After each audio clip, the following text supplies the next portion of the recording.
Le veston ensorcelé. Bien que j'apprécie l'élégance vestimentaire, je ne fais guère attention habituellement à la perfection plus ou moins grande avec laquelle sont coupés les complets de mes semblables.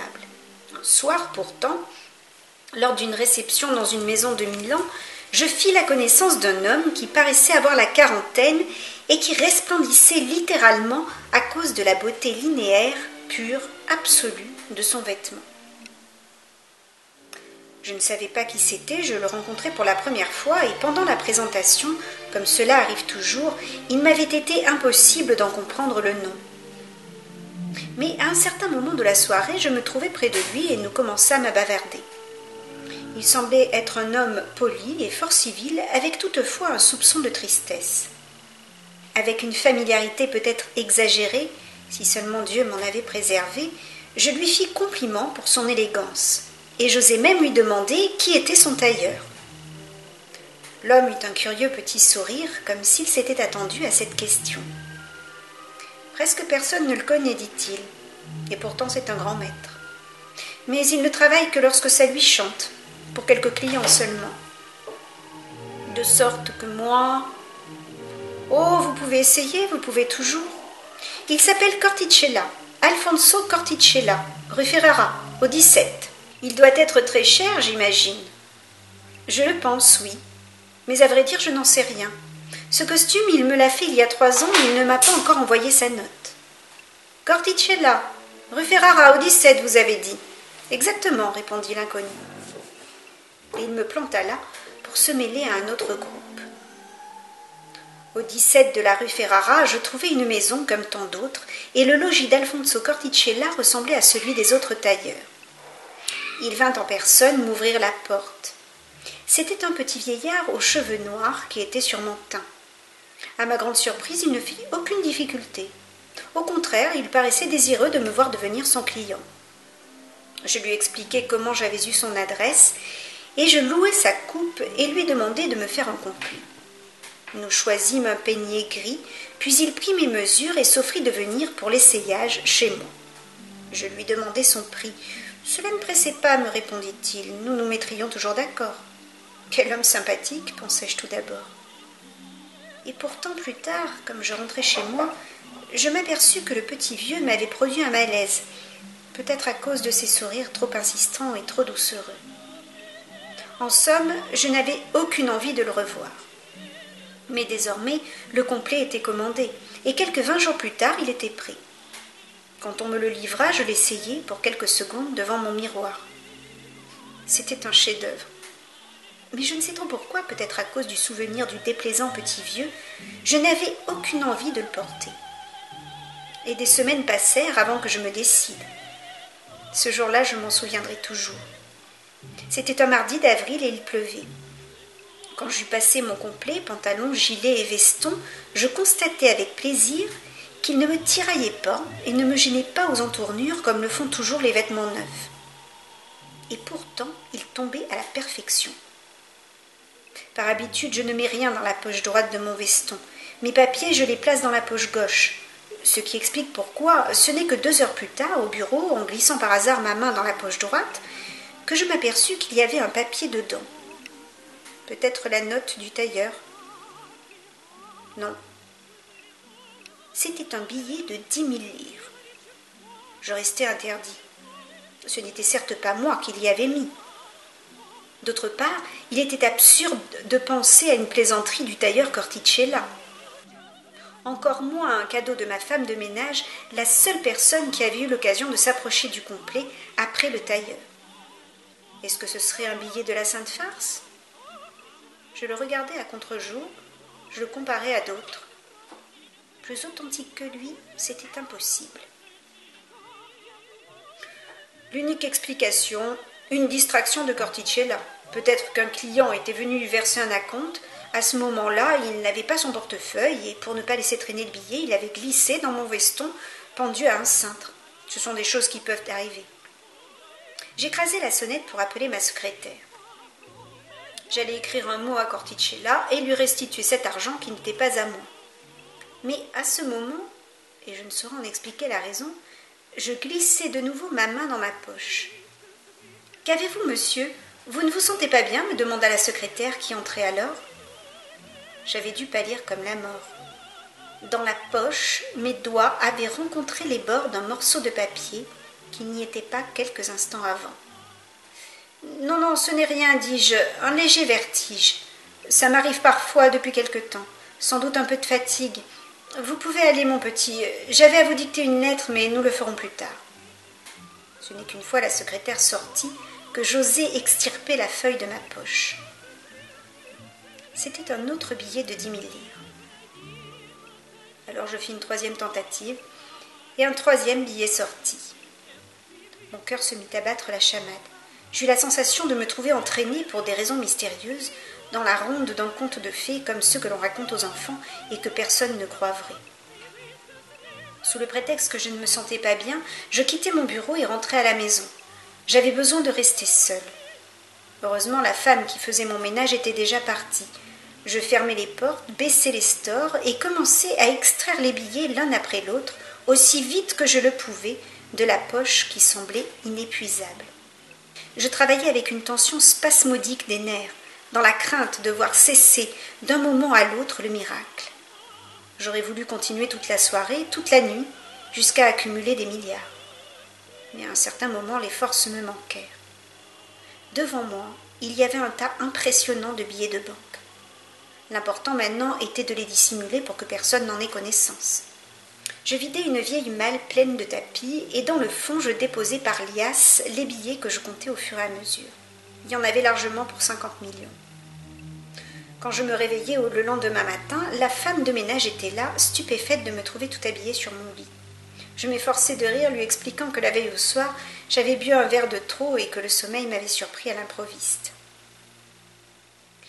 Une nouvelle angoisse, la femme se proposait pour m'aider à enlever mon veston afin de lui donner au moins un coup de brosse. Je répondis que je devais sortir tout de suite et que je n'avais pas le temps de me changer. Et puis je me hâtai vers un magasin de confection pour acheter un vêtement semblable au mien en tout point. Je laisserai le nouveau aux mains de ma femme de ménage. Le mien, celui qui ferait de moi en quelques jours un des hommes les plus puissants du monde, je le cacherai en lieu sûr. Je ne comprenais pas si je vivais un rêve, si j'étais heureux, ou si au contraire je suffoquais sous le poids d'une trop grande fatalité. En chemin, à travers mon imperméable, je palpais continuellement l'endroit de la poche magique. Chaque fois, je soupirais de soulagement. Sous l'étoffe, le réconfortant froissement du papier-monnaie me répondait. Mais une singulière coïncidence refroidit mon délire joyeux. Sur les journaux du matin, de gros titres.